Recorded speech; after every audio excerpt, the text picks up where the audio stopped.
Geoff Calkins and Ronald Tillery here immediately after Game 2. Matt Barnes just said they brought spoons to a gunfight. They weren't even particularly, they were like plastic spoons. Yeah, maybe next time they should bring forks. Forks, knives, some other cutlery. Something. Spork. Whatever. Spork would work. Spork would be better than what they got now. Yeah. They've played 8 quarters. They've lost 8 quarters this game. Is there anything to say other than this is inevitable and it is unfolding the way it was always going to unfold? Yeah, and you know what? First, let me say this. Matt Barnes wasn't being disparaging, and Zebo backed this up. They're not down on their teammates. No. They're just acknowledging how tough this is. Yeah. And so, it's going to be very difficult for the Grizzlies to get a game.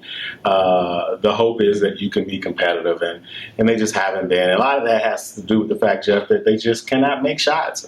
This San Antonio Spurs defense was the best in the league this year, and they're playing like it. It's funny. Part of it, Matt Barnes was fiery, really. He was ticked off. He was fiery. He was also kind of implying that he'd like to see changes. He wanted to see him go small. He said, we're going to have to, it's hard to criticize or to wonder about whether the lineups are right given the huge disparity. The result's going to be the risk, no matter who they roll out there. Mm-hmm. But should they have a lineup that starts that's a little more, like this starting lineup can't score worth a damn. Right. Well, you're right. I mean, and I think he is making a good point in that, you've gotten blown out twice. So what would it hurt to switch it up? I mean, they've had some success this season with small ball.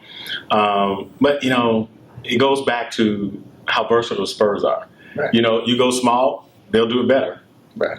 But it's time for desperation. Right. And I think that's what he was saying. Yeah. And he's as disappointed in himself as he's in anything because their perimeter guys aren't making shots. Now, I wrote about it, and we can talk about Zach Randolph being bottled up all night long. But the Spurs don't feel like they have to leave Randolph because when he throws the ball out, nobody's making jump shots. All right, we'll be there for Game 3 at FedEx Forum. What do you think it's going to be like in Memphis? Totally different. 180. Grizz win by 30 twice. No, it's going to be it's some version of the same, right? I think there'll be a crowd Friday night. I think Sunday will be tough. Mm-hmm. But that's where we are. All right, we'll see you back at FedEx Forum.